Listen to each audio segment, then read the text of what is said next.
Très bien, maintenant qu'on a installé Firebase, il va falloir donc mettre en place le Credential Provider. Donc, on va faire quoi? On va se diriger tout simplement dans nos options, puis rajouter du coup ce qu'il faut. Donc ici, simplement, tac, je fais un contrôle moins, hop, voilà, comme ça on voit un peu plus le code en global. Et on va venir donc import le Credential Provider. Donc, alors ce qu'on aurait pu faire même, tac, se dupliquer cette ligne, et donc c'est Credential, et donc ici également, on change le nom, Credential Provider. Parfait. Une fois qu'on a fait ceci, on va également récupérer depuis notre fichier Firebase.js notre variable hots, d'accord? Donc, hop, pareil, je vais venir l'import, donc ici, alors on n'a pas get hots, mais hots, pardon, from, donc ici, on va aller chercher dans le dossier source, dans le dossier app, db, Firebase config. Et on va import également, donc c'est sign in with email and password. Donc ça, c'est une fonction qui vient de Firebase. C'est pour pouvoir se connecter avec donc du coup un email et un password. Une fois qu'on a fait ceci, nous allons pouvoir créer le Credential Provider. Donc pour ça, je vais venir rajouter un Credential Provider. Donc même histoire, j'ouvre mes accolades et on va pouvoir le configurer. On va pouvoir lui donner un nom. Donc ici, je vais l'appeler Credential. Après, vous l'appelez comme vous voulez. Ensuite, on aura un Credential. On va définir des champs du Credential. Donc ici, hop, on aura par exemple un email. Donc je précise un objet qui aura un label qui sera l'email et qui sera de type également email. Donc type email. Hop. Donc ça, je vais le dupliquer. On va en bas pour voir un peu mieux ce qu'on fait. OK. Et donc, on va faire la même chose pour le mot de passe. Donc, password. Et ici, donc, je récupère pour le password. Et ici également, du coup, password. Donc, on aura un champ pour notre email et un champ pour le password. Ensuite, une fois que j'ai fait ceci, on va pouvoir donc se créer une async function. Donc, je rappelle que async, c'est une fonction qui va être exécutée de manière différée dans le temps. Et on va gérer les autorisations. Donc, on utilise ici la fonction authorize. Et donc, on aura credential qui sera record de type donc email ou password. Alors, on va mettre ou password. Hop. Qui seront donc de type string. Ou indefinite avec notre requête qui, lui, sera de type any. Donc ça va être les paramètres de notre fonction qui va vérifier l'authentification. Donc pour ça, on va faire un if. Si j'ai le contraire de credential, alors dans ce cas-là, tu return null, car les crédentials sont absents.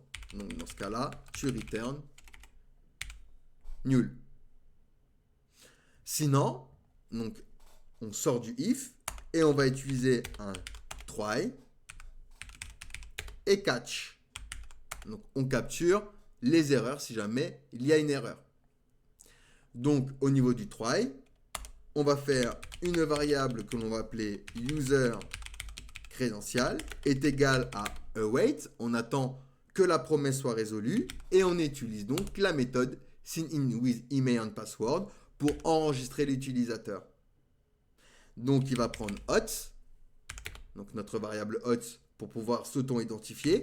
Et donc, on va lui placer credential.email et credential.password. Hop. Ne vous inquiétez pas, l'erreur, elle va s'effacer lorsqu'on va terminer la fonction. Donc ensuite, une fois qu'on a fait ceci, on va récupérer l'utilisateur identifié. Donc const user est égal à user credential. Point user. Et ensuite, on va lui dire if si user est true. Alors, on vérifie la présence de l'utilisateur. Hein. S'il est true, alors dans ce cas-là, tu vas venir nous return un objet avec l'ID et l'email. Donc, on va faire ID user.uid et on aura donc email user.email.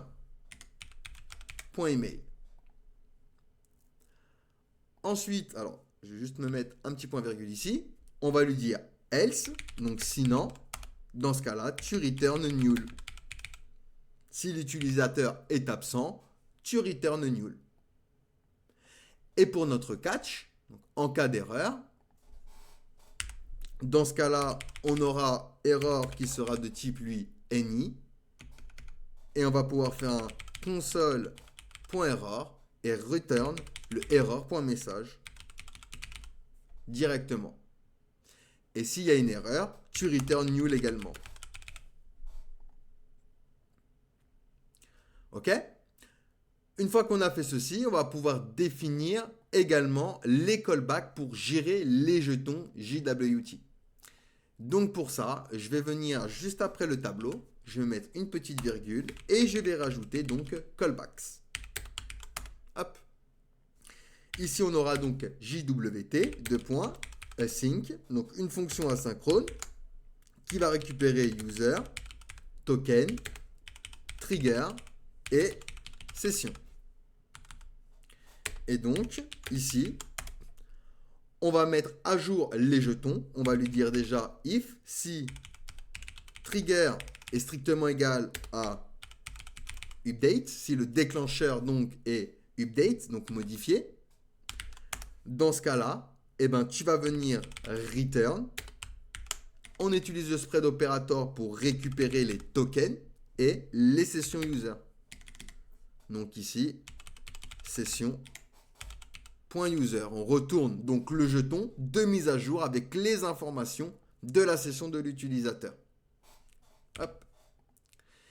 Et donc, sinon, de base, tu return. Donc, on récupère avec le spread operator les tokens et les users. Hop, comme ceci. Donc, on retourne le jeton avec les informations de l'utilisateur, comme ceci. Donc ici, on a mis en place le credential provider que l'on va pouvoir utiliser dans notre formulaire. Allez, posez-moi des questions si vous en avez, sinon nous allons pouvoir passer du coup à la suite.